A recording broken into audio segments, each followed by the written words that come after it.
सम्राट ने सरेआम ठुकराई टोपी, क्या बिहार में भी चलने वाला है योगी का बुलडोजर? नीतीश के सेकुलर किले में सम्राट का भगवा दांव, टोपी से दूरी के पीछे का असली खेल समझे। 18% मुसलमानों को सीएम सम्राट का सीधा मैसेज, टोपी विवाद से बिहार की सियासत में भारी भूचाल। टोपी से परहेज, गमछे से प्यार, पर्ची वाले सीएम सम्राट चौधरी का secret plan decode. BMW news Bihar पर देखिए अंदर की खौफनाक सियासत को।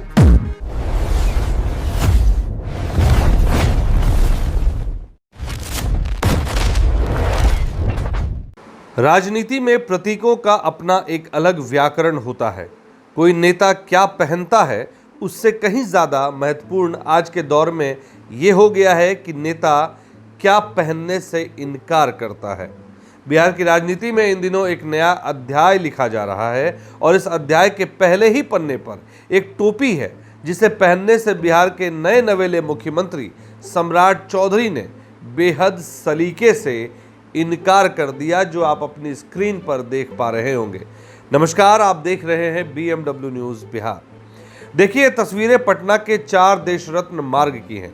मुख्यमंत्री सचिवालय, वो कुर्सी जिस पर 2 दशक तक नीतीश कुमार का लगभग एकाधिकार था, वहां अब पगड़ी वाले सम्राट विराजमान है। खैर, अपनी प्रतिज्ञा वाली पगड़ी तो उन्होंने अयोध्या जाकर सरयू नदी में उतार दी थी, लेकिन अब बारी टोपी की थी। बधाई देने वालों का तांता लगा हुआ था, कोई गुलदस्ता ला रहा था तो कोई भगवा गमछा। इसी गहमा गहमी के बीच एक मुस्लिम प्रतिनिधि एक इस्लामी टोपी लेकर पहुंचे। आमतौर पर शिष्टाचार की उम्मीद ये थी कि मुख्यमंत्री थोड़ा सिर झुकाएंगे, टोपी पहनेंगे और सबका साथ सबका विकास वाला एक बढ़िया सा फोटो ऑप तैयार हो जाएगा। लेकिन ना, सम्राट चौधरी ने बड़ी चतुराई से टोपी हाथ में ले ली, उस शख्स से गमछा पहनकर सम्मान स्वीकार किया और टोपी पीछे खड़े गार्ड को थमा दी। अब आप कहेंगे कि इसमें क्या बड़ी बात है, किसी की मर्जी वो टोपी पहने या ना पहने। बात तो आपकी सही है, लेकिन सियासत में मर्जी के पीछे हमेशा एक मैसेज होता है और आज हम इसी मैसेज का डिकोडिंग यानी सीधा विश्लेषण करेंगे। जरा वक्त के पहिए के पीछे घुमाइए। साल 2011 का वक्त, नरेंद्र मोदी गुजरात के मुख्यमंत्री थे, सद्भावना उपवास पर बैठे थे। एक मौलाना साहब टोपी लेकर आए थे और मोदी जी ने विनम्रता से वो टोपी पहनने से मना कर दिया था। उस वक्त बिहार में उसी बीजेपी के साथ सरकार चला रहे नीतीश कुमार ने इसका भारी विरोध किया था और आज 15 साल बाद उसी बिहार में उसी नीतीश कुमार के बनाए मुख्यमंत्री आवास में बीजेपी का पहला मुख्यमंत्री उसी ने नो टोपी परंपरा को दोहरा दिया है। तो सीधा सवाल यह है कि क्या सबका साथ सबका विकास सबका विश्वास वाले इस नारे में से उस एक खास समुदाय के विश्वास को बहुत करीने से माइनस कर दिया गया। बीजेपी का अपना कोर वोटर को यह संदेश साफ है, हम सत्ता में आएंगे तो अपनी शर्तों पर, हम सेकुलरिज्म के नाम पर कोई सिंबॉलिक या प्रतीकात्मक समझौता नहीं करेंगे।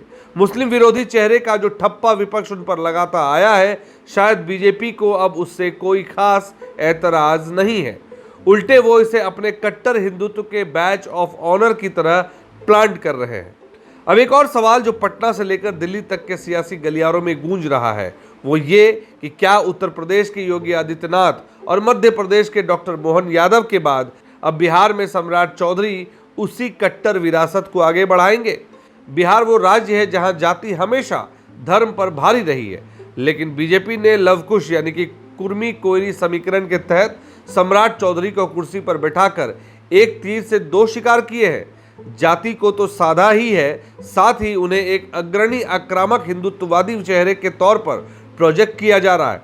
जिस तरह यूपी में बुलडोजर बाबा का मॉडल हिट हुआ, क्या अब बिहार में क्राइम और करप्शन के नाम पर उसी बुलडोजर न्याय की एंट्री होने वाली है? अगर टोपी से दूरी उस आक्रामकता का पहला ट्रेलर है, तो मानकर चलिए पूरी पिक्चर अभी बाकी है। और इन सब के बीच जरा सोचिए सुशासन बाबू यानी नीतीश कुमार जी का क्या हाल हो रहा होगा। खुद तो राज्यसभा पहुंच गए, लेकिन जो पार्टी उनके नाम से चलती थी, जो अल्पसंख्यक वोट बैंक जेडीयू की रीढ़ हुआ करता था, उसका क्या?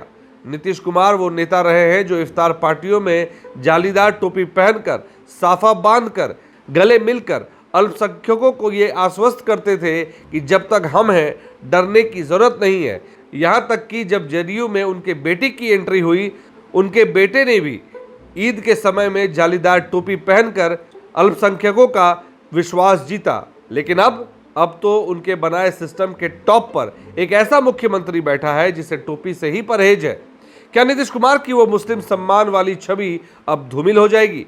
क्या बिहार का मुसलमान ये मान लेगा कि नीतीश जी ने अपने राजनीतिक सेफ एग्जिट के लिए उन्हें बीजेपी के हिंदुत्ववादी एजेंडे के भरोसे अनाथ छोड़ दिया है? ये सवाल जेडीयू के नेताओं को रातों में सोने नहीं दे रहा होगा। अब जरा भावना से बाहर आइए और ठोस आंकड़ों पर गौर कीजिए। बिना गणित के राजनीति वैसी ही है जैसे बिना नमक की दाल। बिहार में मुसलमानों की आबादी लगभग 17.7% है। सीमांचल के इलाके किशनगंज, पूर्णिया, अररिया, कटिहार, इन इलाकों में तो मुस्लिम वोटर ही तय करता है कि सांसद या विधायक कौन होगा। क्या सम्राट चौधरी और बीजेपी इस करीब 18% आबादी को पूरी तरह से राइट ऑफ कर चुके हैं? क्या वो ये मान चुके हैं कि ये हमें वोट नहीं देंगे, इसलिए इन्हें खुश करने की कोई प्रतीकात्मक कोशिश भी क्यों की जाए? राजनीति के पंडितों से पूछिए, वो बताएंगे कि इतनी बड़ी आबादी से दूरी बनाकर या उन्हें अलग थलग महसूस करवाकर एक स्थिर सरकार चलाना लोहे के चने चबाने जैसा है। अब बात करेंगे इलेक्टेड बनाम सिलेक्टेड को लेकर, तो एक बात और ध्यान देने वाली है। सम्राट चौधरी तकनीकी तौर पर इलेक्टेड यानी कि चुने हुए मुख्यमंत्री नहीं बल्कि सिलेक्टेड मुख्यमंत्री है। गौर कीजिएगा, 2020 का मैंडेट नीतीश कुमार के चेहरे पर था, लेकिन आज जो मुख्यमंत्री की कुर्सी पर बैठे हैं उनके नाम पर बिहार की जनता ने सीधे तौर पर मुहर नहीं लगाई है। वो दिल्ली की उसी पर्यवेक्षक और पर्ची प्रणाली से निकले हुए मुख्यमंत्री हैं जिस पर्ची से राजस्थान में भजनलाल शर्मा और मध्य प्रदेश में मोहन यादव निकले थे। विपक्ष खासकर तेजस्वी यादव अब इसी बात को अपना सबसे बड़ा हथियार बनाएंगे।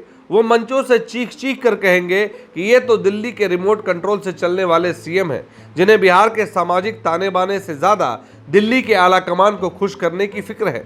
तो इस पूरे विश्लेषण का लब्बो-लुआब ये है कि एक टोपी का पहना जाना या ना पहना जाना महज कपड़ों का चुनाव नहीं है।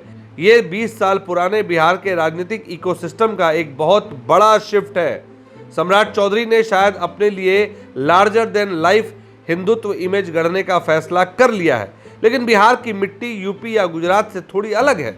यहाँ का सामाजिक न्याय का फॉर्मूला इतना जटिल है कि अगर आप 17-18% की एक मुश्त आबादी को खुद से दूर करते हैं और अगर कल को यादव, मुस्लिम और दूसरी पिछड़ी जातियां विपक्ष के साथ पूरी तरह गोलबंद हो गई तो मुसलमानों से ये दूरी कहीं भविष्य में बीजेपी को बिहार की सत्ता से ही दूर न कर दे।